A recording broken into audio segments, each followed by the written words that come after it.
ጌታ መልካም አሜን። ክብር ለኢየሱስ ይሁን አሜን።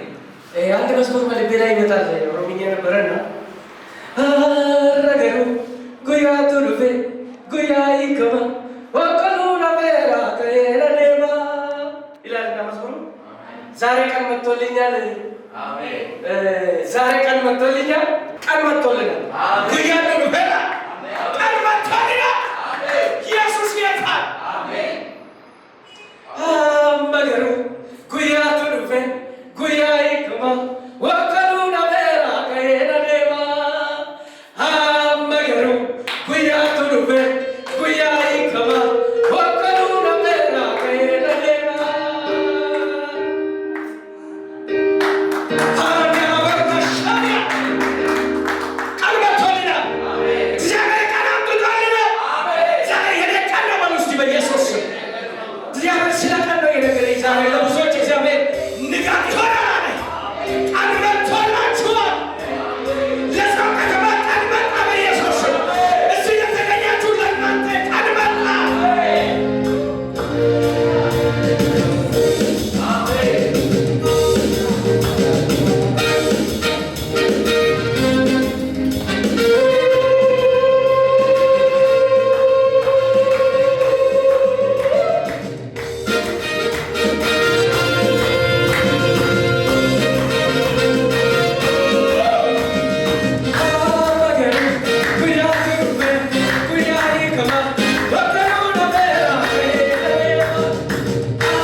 የተዘመናችሁን ይባርክ። ክብርስቱን ጌታ ጸጋ ይብዛልኝ። እንወዳችኋለን። ተባረኩ። ዛሬ ጌታ አንድ ሜሴጅ በውስጥ ያስቀመጠ ክፍሉ የምናውቀው ቢሆንም መልእክቱ ግን ዛሬ ነው። መልእክቱ ግን ያሁኑ ነው። መልእክቱ የኔ ነው በሉት እስቲ። ዛሬ የኔ ቀን ነው በሉት እስቲ።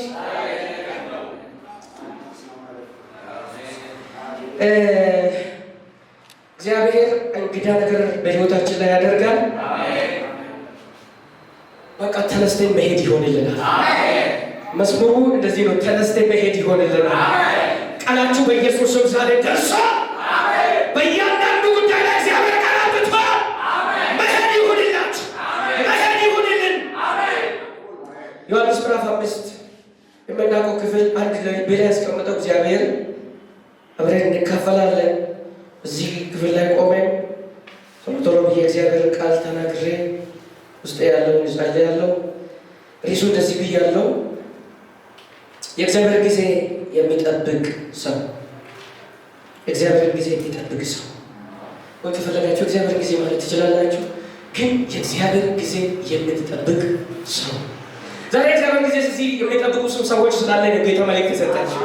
እኔ ላይ በሉታ የእግዚአብሔር ጊዜ የጠበቅኩ ላይ በሉታ የእግዚአብሔር ጊዜ ፈረንጆች ሲዝን ኢዝ ፓወር ይሉታል። ሲዝን ኢዝ ፓወር እንግዲህ ከዚህ በላይ መሄድ ስለማንችል ፓስተር ሲዝን ኢዝ ፓወር ፈረንጆች ጊዜ ጉልበታም ያደርጋል፣ ያለ ጊዜም ደግሞ ብርቱ እንደ ደካማ ይሆናል ማለት ነው። ዛሬ ለእናንተ ጊዜ ደርሳችሁ አሜን። እኔ ጊዜ እጠብቃለሁ በሉት። የእግዚአብሔር ጊዜ እጠብቃለሁ በሉት። እስቲ ክብር ለኢየሱስ ይሁን። ከዚህ በኋላ የአይሁድ በዓል ነበር። ኢየሱስም ወደ ኢየሩሳሌም መጣ። በኢየሩሳሌም በበጎች በር አጠገብ በዕብራይስጥ ቤተሳይዳ የምትባል አንዲት መጥመቂያ ነበረች። 5 መመላለሻዎች ነበሩባት። በእነዚህም ውስጥ የውሃውን መንቀሳቀስ እየጠበቁ በሽተኞችና ዕውሮች፣ አንካሶችን፣ ሰውነታቸው የሰለለ ብዙ ሰዎች ይተኙ ነበር። አንዳንድ ጊዜ ጌታ መልአክ ወደ መጥመቂያይቱ ወርዶ ውሃውን ያናውጥ ነበር። እንዲሁ ከውሃው መናወጥ በኋላ በመጀመሪያ የገባ ከማናቸውም ካለበት ደዌ ጤናማ ይሆን ነበር። በዚያም ከ38 ዓመት ጀምሮ የታመመ አንድ ሰው ነበር። ኢየሱስም ይህን ሰው ተኝቶ ባየ ጊዜ እስካሁን ብዙ ዘመን እንደነበር አውቆ ልትድን ትወዳለህን? አለው። ድዌው ጌታ ሆይ ውሃው በተናወጠ ጊዜ በመጥመቂያይቱ ውስጥ የሚያኖረኝ ሰው የለኝም፣ ነገር ግን እኔ ስመጣ ሳለሁ ሌላው ቀድሞኝ ይወርዳል ብሎ መለሰለት። ኢየሱስም ተነሳና አልጋህን ተሸከምና ሂድ አለው። ወዲያውም ሰውየው ዳነ፣ አልጋውን ተሸክሞ ሄደ። ያም ቀን ሰንበት ነበር። ስለዚህ አይሁድ የተፈወሰው ሰው ሰንበት ነው፣ አልጋህን ልትሸከም አልተፈቀደልም አሉት። እርሱ ግን ያዳነኝ ያ ሰው አልጋህን ተሸከመና ሂድ ብሎ መለሰላቸው። እነርሱም አልጋህን ተሸከመና ሂድ ያለ ሰው ማን ነው ብለው ጠየቁት።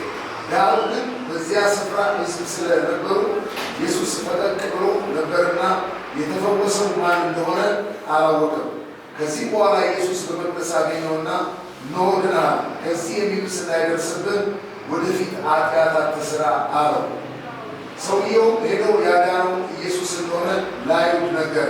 ስለዚህ በሰንበት ይህን ስላደረገ አይሁድ ኢየሱስን ያሳድዱት ነበር፣ ሊገድሉትም ይፈልጉ ነበር። ኢየሱስ ግን አባቴ እስከዛሬ ይሠራል፣ እኔም ደግሞ እሠራለሁ ብሎ መለሰላቸው። እንዲሁ ሰንበትን ስለሻረ ብቻ አይደለም፣ ነገር ግን ደግሞ ራሱን ከእግዚአብሔር ካስተካከሏል። እግዚአብሔር አባቴ ነው ስላለ፣ ስለዚህ አይሁድ ሊገድሉት አብዝተው ይፈልጉ ነበር። ክብር ለኢየሱስ ይሁን። እንደዚህ ብያለሁ፣ የእግዚአብሔርን ጊዜ የሚጠብቅ ሰው የእግዚአብሔር ጊዜና የሰው ጊዜ በጣም ይለያል። የእግዚአብሔር ጊዜና የሰው ጊዜ በጣም ይለያል። አሁን ስለ ጊዜ የሚጠብቅ ሰው ነው እግዚአብሔር ሜሴጁን የሰጠኝ። ጊዜ የሚጠብቅ ሰው እግዚአብሔር ውስጡ ያስቀመጠው ነገር አለ፣ ነገር ግን ጊዜ የሚጠብቅ ሰው እግዚአብሔር ለብዙዎች በረከትን አድርጎ በውስጡ ያስቀመጠውን ጉልበት ግሬሲ አለ፣ ነገር ግን ጊዜ የሚጠብቅ ሰው እግዚአብሔርን የሚጠብቅ ሰው። ዛሬ መልእክቱ እንደዚህ ብለዋል፣ እግዚአብሔር ጊዜ ጠብቄ መጥቻለሁ። ዛሬ በኢየሱስ ብዙዎች መንቀሳቀስ ይሆናል። በእናንተ ውስጥ የተቀመጠ በጌታ በኢየሱስ መንቀሳቀስ ይጀምራል። እናንተ መንቀሳቀስ ትጀምራላችሁ። ጊዜ መጥቶላችኋል። ይህ ሰው ታሪኩ እንደምታውቁት ለረጅም ጊዜ ለማዳን ተስፋ ሳይቆርጥ ይጠባበቅ ነበረ። እግዚአብሔር አንድ ቀን እንደሚፈውስ ይጠብቅ ነበር። ብዙዎቹ ሰው አላቸው፣ ታማሚ ብዙ ታማሚ ያላቸው በዛ ቦታ የተቀመጡ ግማሽ እግር የማይሰራ እጅ የማይሰራ አንካሳዎች፣ ዓይነ ዕውር የሆኑ ብዙ የተለያዩ በሽታ የታመሙ እዛ ተቀምጧል። እነሱ ሰው አላቸው። መልአኩ ደግሞ በዓመት አንድ ጊዜ መጥቶ ያንቀሳቀስ ነበር። ያንኑ ባህል ቀድሞ የገባ ግን ይፈወስ ነበር። ይህ ሰው ለማዳን እየፈለገ ነገር ግን ሌሎች ቀድሞ ይገቡበታል። ፈውሱ ደግሞ ለአንድ ሰው ነው። ምን ይጠብቃል? ማዳን ይጠብቃል። እዛ ተኝቶ የሰው ጊዜና የእግዚአብሔር ጊዜ በጣም ይለያል። የእግዚአብሔር ጊዜ እስኪደርስ ድረስ ነገሩ ያስለቅሳል፣ ያሳዝናል። ተስፋ የሚያስቆርጥ ነገር ሊያጋጥም ይችላል። ጊዜ ይጠብቃል። ያሰ ተስፋ አትቁረጡ። እግዚአብሔር ለተናገረው ታማኝ ነው። ዛሬ እግዚአብሔር እንደዚህ ብሎኛል፣ ተስፋ ባለመቁረጥ የሚጠባበቁኝ አሉ። እግዚአብሔር ጊዜ ይሸበቅቻለሁ።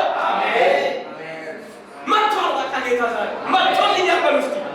እግዚአብሔር መጥቶልኛል በሉ። ከ38 ዓመት ጀምሮ አንዳንዱ መጽሐፎች ደግሞ 38 ዓመት ይላል። ብቻ ይሁን ብዙ ዓመታቶች እዛ ተኝቷል። የእኛ መልእክት ግን እግዚአብሔር መጠበቅ ጊዜ ጉዳይ ነው። ይህ ሰው ያላቸው ቅድማ ይገቡበታል። መልአኩ መጥቶ ሲያናውጥ ቅድማ ይገባ ከየትኛው ሕመም ይፈወሳል፣ ይገላገላል። ድኛለሁ ያለ ከዛ ቦታ ይወጣል። ይህ ሰው ግን የብዙዎችን ምስክርነት ይሰማል። እዛ ቁጭ ብሎ የሰዎችን ምስክርነት ለሰው የሆነላቸው፣ ለሰው የተሳካላቸው፣ ለሰው የተደረገ እየተመለከተ እየሰማ ይጠባብቅ ነበር። እግዚአብሔር ግን ጊዜ ጠብቆ እዚህ ክፍል መጣላት። ዛሬም እናንተ በእግዚአብሔር ፊት ያላችሁ እግዚአብሔር ዛሬ ቀናችሁ ነው ብሏል። ቀኔ ነው በሉት ውስጥ እግዚአብሔር የሚጠብቅ ሰው አይከስም። እግዚአብሔር በመጠበቅ ውስጥ መቀደም የለም። አንቀደምም። እግዚአብሔር የተጠባበቀ አንድ ጊዜ ጌታ እየተጠባበቁ ያለ በምድረ በዳ ላይ ጊዜ ባከነ ያልኩት ጊዜ ባከነ በቃ እና ቁጭም እያሰብኩና ያ በምድረ በዳ ያሳለፍኩት ምንም ሳልሰራ ሳላገለግል ምንም ሳላደርግ ያሳለፍኩትን ምድረ በዳ እግዚአብሔር ተዋጥቶኝ ይሆንስ እላለሁ። አያን አልተቀደምኩም። አልተቀደማችሁት። በምድረ በዳ ያሳለፋችሁት ጊዜ አልተቀደማችሁ። ጊዜ ባልባከነ ጌታን በመጠበቅ የሚባክን ጊዜ የለም። ጌታን በመጠበቅ የሚባክን ጊዜ የለም። የሚጠፋ ሀብት የለም። ጌታን በመጠበቅ ጌታን በማገልገል ለጌታ በመኖር የሚባክን ሀብት የለም፣ ገንዘብ የለም። ጌታን ማገልገል ውስጥ ጌታን መጠበቅ ውስጥ ክብር አለ። ኢየሱስ ይህ ሰው 38 ዓመት ሙሉ መዳን ይጠባብቅ ነበር። ዘመድ ያላቸው ቅድማ ይገቡበታል፣ ይድናሉ። እሱ እዛ ይተኛል። እና የሰው ጊዜና የእግዚአብሔር ጊዜ በጣም ይለያል። አሁን በሰውኛ ጊዜ ይህ ሰው ስንት ዓመት ሆኖታል? ምናልባት ከሳምንት በፊት መጥቶ የዳነ ሰው ይኖራል። እሱ እዛ የተኛ 20 ዓመት ሆኖታል። እዛ የተኛ ምናልባት ከትላንት ወዲያ መጥቶ የዳነ ሰው ሊኖር ይችላል።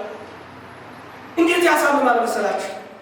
በዛ ሰው ጫማ ውስጥ ገብተን ብናየው፣ በዛ ጌታን በሚጠብቅ ሰው ጋር ሆነን ብናይ፣ እኔ ሊሆን ያለ 38 እኛ ማሰን ተመጥሮ የጠበቅነው 2 ዓመት ጠብቀን 2 ወር እንደው አሰፋው እንጂ 2 ወር ጠብቀን ጌታ እኮ የተናገረ ትተዋል ብለን በእኛ አማራጭ የምንሄድበት ሰዎችን እንቆይ። ጌታ ዛሬ ትንቢት ተናግሮ ዛሬ ሳምንት ካልሆነ ወይ ከዚህ ወጥቶ ፈተና ከበዛ ያ የተናገረው እኮ እግዚአብሔር በጽፎ ከተማ ያወረድ እኮ ምንም ጠባላለ ብሎ ተስፋ የሚቆርጥ ሰው አለ እኮ በሳምንቱ በ2 ዓመቱ በ3 ዓመቱ ተስፋ የሚቆርጥ አለ እኮ። ተስፋ ቆርጦ በራሱ ዓለም የሚሄድ አለ እኮ። ተስፋ አትቁረጡ፣ በራሴ ለምባት እግዚአብሔር በመጠበቅ ውስጥ አትቀደምም ያለ በኢየሱስ አንቀደም በሉት ውስጥ አሁን ወደ ቅድማ የገባው እንደዳነው በዚህ መንፈስ ውስጥ በሚንቀሳቀስ መንፈስ ውስጥ መግባት ነው የሚሆነው። ክብር ለኢየሱስ ይሁን። ዛሬ ምናልባት የከበደው ነገር ይዛችሁ ከመጣችሁ እግዚአብሔር እዚህ ብሎ የምታላቅፉ ነው። ይዛችሁ ከዚህ ቤት አጠቁ በኢየሱስ። ጌታን በመጠበቅ ውስጥ የሚባክን ጊዜ የለም። ጌታ ሁሉም ነገር ተጣጣሩት የሚያደርጉ እያንዳንዱ ነገር ጌታ በራሱ እጅ ይቆጣጠራል። ከጌታ ኮንትሮል ውስጥ የሚወጣው ነገር የለም። የሚባክንማ ጌታ ቀን አልሰጠን። የሚባክን ቀን አልሰጠን። የሚሰራበት ቀን ሰጥቶናል። ታዲያ በዛ በምድረ በዳ ምንም ሳናደርግ የምናልፈው የተሰራንበት ምድረ በዳ ጌታን የምንማርበት ምድረ በዳ ነው። ያ ብቸኝነት ሰው የሌለብሽ ሰው የሌለባችሁ ያ ምድረ በዳ ጌታና ጌታ ብቻ የሚታዩበት ጊዜ ነው። ለጌታ ክብር አቆደማ ኢየሱስ ጌታ ነው።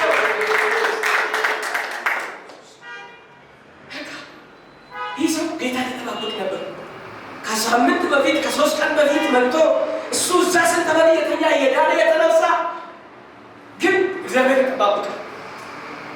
ምን ያለው ሌላ ምርጫ የለው። ያቺ 12 ዓመት ጀብስ መስጠት የነበረው ሴት አይታችኋል።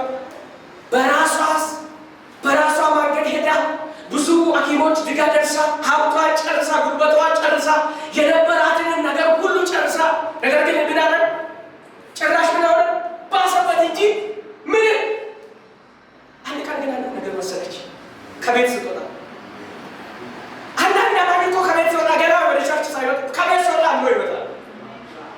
ዛሬ እግዚአብሔር ይናገረኝ ብሎ ይወጣ ሰዋል መልእክትም ደባረ ነሳ ሰዎች ነው የሚሆነው። አሁን እኛ እዚህ የተሰበሰብ ነው ሌላ አጀንዳ የለንም። ጌታን ለመስማት ነው የመጣ ነው። ጌታን ለማምለክ ነው የመጣ ነው። ያ የመጣ መንፈስ ይህ የመጣ ቃል ደግሞ ምንም ሳይሰራ ወደ አምላክ አይመለስም። ዝናብ ከሰማይ ዘንቦ ምድር ፀሐይ እንደማይመለስ ሁሉ ቃል ከኔ ወጥቶ የወደድኩትን ሳይሰራ ወደ እኔ አይመለስም። ስታችሁ በጌታ ደስ ይላችሁ። ለጌታ ክብር አምጡ።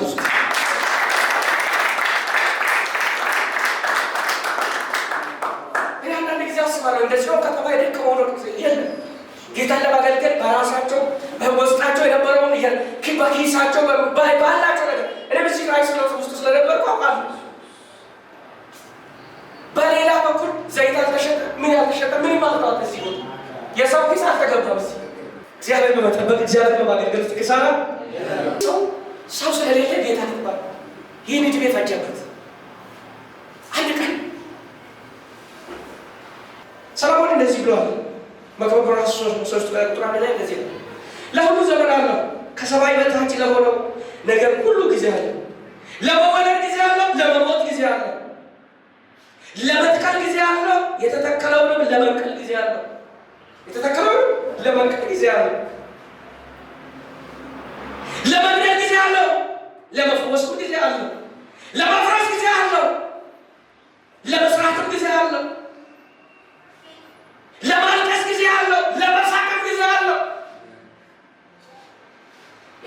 ያዘናችሁ ሰዎች አላችሁ፣ ነገር የከበደባችሁ ሰዎች አላችሁ። ከዚህ ምዕራፍ ያለው እናንተ የምታርፉበት ጊዜ ለሁሉ ጊዜ አለው። ያመጻፈ ገደብ አለ። ለሁሉ ገደብ አለ። ድንጋይ ለመጣል ጊዜ አለው። ድንጋይንም ለመሰብሰብ ጊዜ አለው። ለመታቀብ ጊዜ አለው። ከመታቀብ ለመራቅ ጊዜ አለው። ለመፈለግ ጊዜ አለው። ለመጥፋትም ጊዜ አለው። ለመጠበቅ ጊዜ አለው። ለመጣልም ጊዜ አለው ብሎ ስለ ጊዜ ያለው ለሁሉ ጊዜ አለው እና ሁሉ ጊዜያችን ይመስላል። ለዚህ ምዕራፍ ዮሐንስ ምዕራፍ 3 ምዕራፍ 7 ላይ የኢየሱስ ወንድሞች እንደዚህ አሉት። ኢየሱስ ቆይ ሰው ለመታወቅ መልካሙን ስራ አደባባይ ይሰራል። አንተ ግን ቤት ውስጥ ነው የምትሰራው። እስቲ ወደ ኢየሩሳሌም ወጣ በልና እዛ መልካም ነገር አድርግ። ሰውዬ አንተ በሰዎች ፊት መታወቅ ይሁንልህ ውጣ አሉት። አይ ጌታ ኢየሱስ ለእናንተ ሁሉም ጊዜ የሚሆን ይመስላችኋል። ይህ ጊዜ ለእኔ የመደበው ጊዜ ኢየሱስ አቅም እያለ ጉልበት እያለ መስራት እየቻለ በሱ ላይ የተነሱትን ሁሉ መበተን እየቻለ ግን ደከመው። ውጣ ለምን ጋዳ ተቀመጣለህ ያሉት። ወደ ኢየሩሳሌም ውጣ። ብዙ ሰዎች እዛ ተሰብስባ እዚህ መልካም ነገር የምትሰራው በአደባባይ ስራ ሰው አይተው ይደነቁብኝ ዝና ይኑሪ ማለት ነው። ታወቅ ማለት ነው። ሰዎች ውጣ አሉ። አይ ይህ ጊዜ የመደበ ጊዜ ያሳዝኑኛል። ወንድሞቹም ደግሞ በአንድ በኩል እውነታቸው እኮ ነው። ለምን መልካም ነገር በጓዳ ይሰራል? ሰው ይየው እንጂ ሰው ይፈወስበት እንጂ ሰው ስናናበት እንጂ በዛው ግን ጊዜ አልነበረ። ጊዜ ጌታን የምትጠባበቁ ሰዎች አላችሁ። ለየትኛውም ጉዳያችሁ ጌታን የምትጠባበቁ በእርግጥም ጌታ በዚህ ምሽት ነው ይዛችሁ። ከዚህ ምዕራፍ ያለው ሌላ ምዕራፍ ነው። ሃሌሉያ። እና እነሱ ውጡ እስቲ እናንተ እኔ ቤት ሊሆን አለ ኢየሱስ። ውጡ አለ። ከዛ ወንድሞቹ ወጡ፣ ወደ ኢየሩሳሌም ወጡና እዛ ተሰብስቦ አይሁዳኖች ሲያወሩ ስለሱ ግማሹ እሱን ያማል፣ ግማሹ አይ እሱ መልካም ሰው ነበረ ይላል። ግማሹ ደግሞ አይ መልካም አይደለም፣ ብዙዎችን ያሳተ ነው፣ ሌላ ትምህርት ይዞ ተነስተዋል ግማሾቹ ደግሞ እውነትን ይዘው አይሁዶች ፈሩና ዝም አሉ ይላል። ኢየሱስ ከዛ ከኋላ ላይ መጣና ከኋላ ቁጭ ብሎ እነሱ የሚሉትን ነገር ይሰማ ነበር።